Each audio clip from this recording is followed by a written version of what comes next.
3 to 4 times a week, I would get on Call of Duty, ask people what the weirdest food combination they've ever tried is, then I would try it. Some of them pretty good, some of them absolutely horrendous.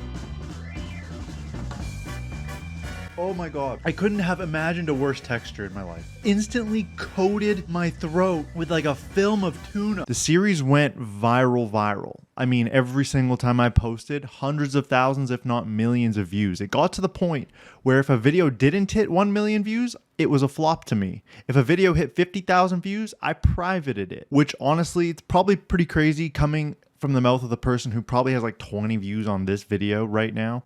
Thank you for being here. I personally never set out to do these weird food combinations. The idea itself was just one of many that I was testing. I was going through like a trial and error period. Just kind of the way I was making my content was I was taking clips of funny moments in game and creating content out of that. But eventually there's only so many funny moments that are going to happen organically. So I was like, okay, I'll ask people questions and I'll try and post the entertaining or interesting answers. One of the questions I had written down was, what is the weirdest food combination you've ever tried? Originally, the first time I asked it was actually like, do you put ketchup on your mac and cheese or something like that? That was like the original version of the question. Then I was like, but what other food combinations do people try? So I asked that.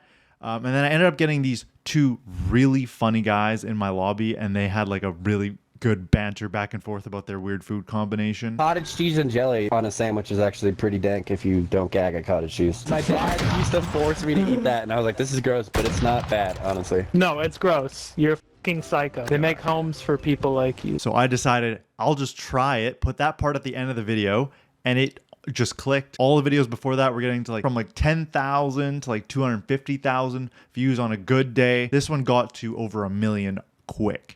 And that was the first time that had happened to me on TikTok. So I felt the need to capitalize on what worked. Everybody tells you, do more of what works. So I did again and again and again. And it kept working. People loved the series. I was doing it so often that I'd get to the point where I knew certain ways to make the videos go viral. If before taking a bite of ice cream, I blew on it as if it was hot, the video itself would gain maybe an extra 2 million views just from people commenting, why did bro blow on his ice cream? It was that easy. My goal has always been to create gaming content for a living, not food content. I love food. I love eating food. I love creating meals and trying them and incorporating new ones into my diet. I've gotten more and more health conscious over the years, and these videos were not conducive to that at all. I was eating strange food combinations that were completely outside of my diet. I ended up thinking maybe I'll do all my food combination trials on one day at the end of the week and then be really healthy for the other days. Those Saturdays, I felt the worst I have ever felt. I feel so shit after eating 10 random ingredients combined together that I would never eat. Talkies, whatever it was. People suggest the strangest things, but I would try and cram them all onto one day so that I could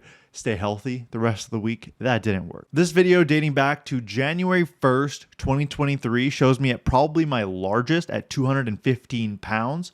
Right now, I'm about 165 pounds. All I've had to do is remove processed foods from my diet. It made it impossible to do this series. I love snacks as much as the next person, but I realized how they made me feel, and I realized how I want to live my life in the long run, and I want to be healthy. I want to live a long, healthy life. I want my brain to be healthy. I want my body to be healthy. I want to feel good. I didn't even realize that I lost so much weight until I was watching some of my old videos, and I barely recognized myself. Maybe to some of you, it doesn't really look like a whole lot of weight was lost. I don't know. But to me, looking at those videos, I am a little bit in shock. Unfortunately, cutting out processed foods meant I couldn't do the series anymore. Right now, I'm just going to continue making content on the games that I enjoy, trying to get funny moments, still ask people questions, go back to that trial and error thing that I was doing all those years ago. Basically just ask people what I'm genuinely interested in, and I think people will also be interested in that as well. But yeah, I figured you guys deserve some kind of explanation why that series stopped. Why did I stop making the most viral series that I have ever created? Over 135 million views on TikTok. And I probably have, like I said, 20 views on this video. So I'm taking a bit of a cut, but I just can't do it anymore, man. I can't feel like that. It's just not for me. I just wanted to be honest. If you stuck around this long, I'd really appreciate if you hit subscribe. I'm going to still continue to post content, try and get better and better and better at it, try and not rely on the weird food combinations to do well. All your support is always greatly appreciated. I love you guys. We'll see you in the next video.